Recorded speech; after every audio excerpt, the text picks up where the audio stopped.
আমরা তো সকলেই হোয়াটসঅ্যাপ স্মার্টফোন দিয়ে ইউজ করে থাকি। তো কেমন হয় যদি আমরা হোয়াটসঅ্যাপ পিসিতে কন্ট্রোল করতে পারি বা ইউজ করতে পারি? তো এই বিষয় নিয়ে আজকে ছোট্ট ভিডিওতে চলুন শুরু করা যাক।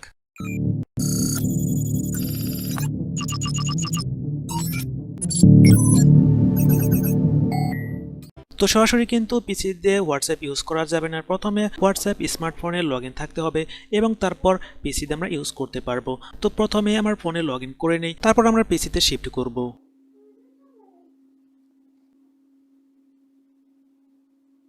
তো মোবাইল ফোনে কিন্তু লগ ইন হয়ে গেছে। এখন উপরে থ্রি ডট দেখতে পাচ্ছেন, ওইখানে ক্লিক করতে হবে।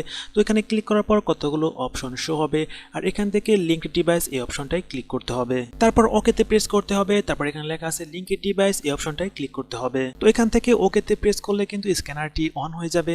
তো এখন আমরা ওকেতে প্রেস করব না, আমরা চলে যাব পিসিতে এবং এখানে গিয়ে সার্চ করব হোয়াটসঅ্যাপ লিখে। তো এখানে 2 নাম্বার যে লিঙ্কটি রয়েছে হোয়াটসঅ্যাপ ওয়েব, এই অপশনটাই ক্লিক করব। তো কিছুক্ষণ সময় নেবে, সময় নেওয়ার পর এখানে কিন্তু কিউআর কোডটি শো হবে, আর এই কিউআর কোডটি কিন্তু আমার ফোন দিয়ে স্ক্যান করতে হবে। তো এখন চলে যাব আমাদের ফোনে, এখান থেকে ওকেতে প্রেস করব। তারপর বিভিন্ন ধরনের পারমিশন চাবে, সেগুলোকে ওকে করে দিব। তারপর পিসিতে দেখানো কোডটি আমরা স্ক্যান করব। তো স্ক্যান হতে কিছুক্ষণ সময় নেবে, সময় নেওয়ার পর আমাদের পিসিতে কিন্তু হোয়াটসঅ্যাপ ফিচারগুলো শো হবে। তো আমি স্মার্টফোন দিয়ে যে ধরনের ফিচার এনজয় করতে পারতাম, সবগুলো ফিচার কিন্তু আমরা এখন পিসিতে এনজয় করতে পারবো। তো আপনার পিসিটা যদি ল্যাপটপ হয় তাহলে আপনার কোনো কিছু এক্সট্রা লাগতেছে না, আপনি সকল ফিচার এনজয় করতে পারবেন।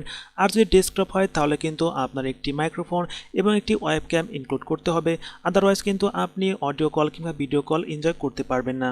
তো এই ছিল আজকের ভিডিও, আশা করি ভালো লেগেছে। ভালো লেগে থাকলে লাইক কমেন্ট করবেন, আর এই পরিবারে নতুন হলে একটা সাবস্ক্রাইব করতে পারেন।